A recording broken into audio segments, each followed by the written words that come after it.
perkenalkan nama saya Febrianti Teki dari kelas KPN 20B. Di sini saya akan melakukan video untuk memenuhi tugas remedial. Pelayanan keperawatan profesional yang ditunjukkan kepada masyarakat dengan penekanan pada kelompok risiko tinggi dalam upaya pencapaian derajat kesehatan yang optimal melalui pencegahan penyakit.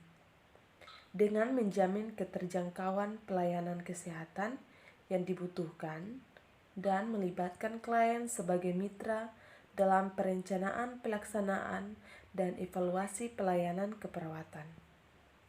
Sasaran individu.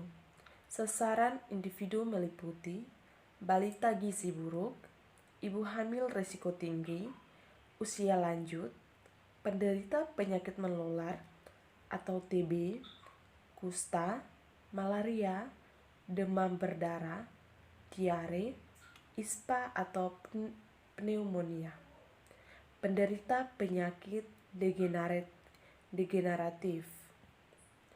Sasaran keluarga. Keluarga miskin yang belum kontak dengan sarana pelayanan baik puskesmas dan jaringannya serta belum memiliki kartu sehat. Keluarga miskin yang sudah memanfaatkan sarana pelayanan kesehatan mempunyai masalah kesehatan terkait dengan pertumbuhan dan perkembangan balita, kesehatan produksi, penyakit menular.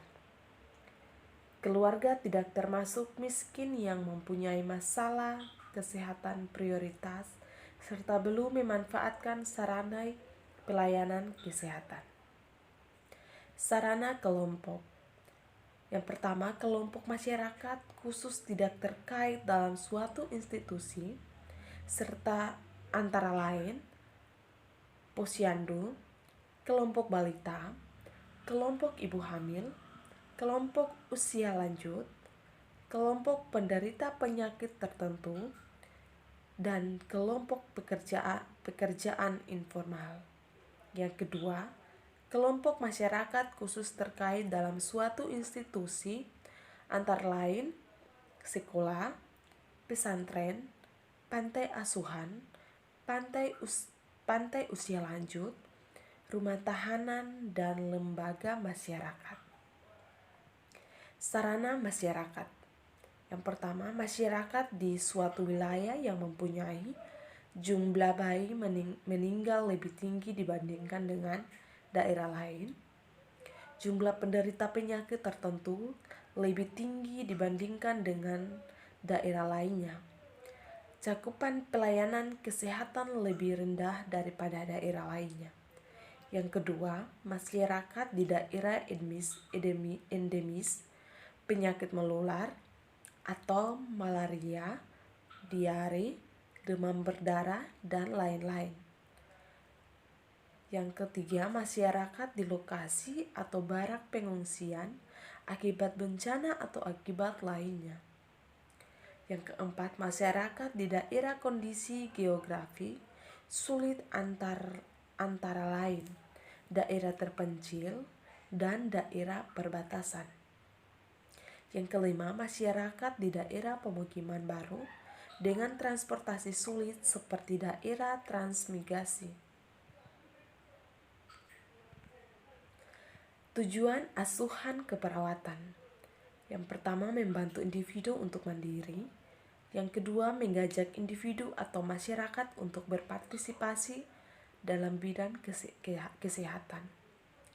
Yang ketiga, membantu individu mengembangkan potensi untuk memelihara kesehatan secara optimal agar tidak tergantung pada orang lain dalam memelihara kesehatan. Yang keempat, membantu individu memperoleh derajat kesehatan yang optimal. Karakteristik asuhan keperawatan. Yang pertama, metode yang terbuka dan fleksibel.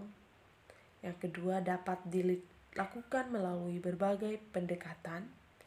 Yang ketiga, terdapat masalah yang diperlu direncanakan. Yang keempat merupakan siklus yang saling berkaitan dan tidak dapat berdiri sendiri. Yang kelima, bertujuan untuk memenuhi kebutuhan dasar manusia. Asuhan keperawatan komunikasi.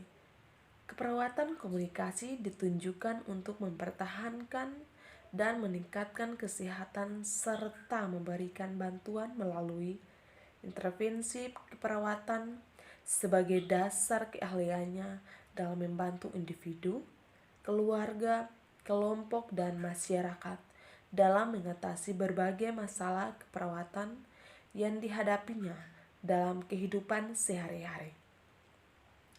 FGD yang pertama menghasilkan data kualitatif, yang kedua peserta homogen, yang ketiga waktu pelaksanaan 60-90 menit atau sampai mencapai saturasi data. Yang keempat peserta 4-9 orang. Windshield Server. Data intim komunikasi. Sejarah demografi, kelompok etnis, nilai, dan keyakinan. Sedangkan data subsistem, lingkungan fisik, pelayanan kesehatan dan sosial ekonomi, keamanan dan transportasi, pemerintahan dan politik, komunikasi, pendidikan, dan rekreasi.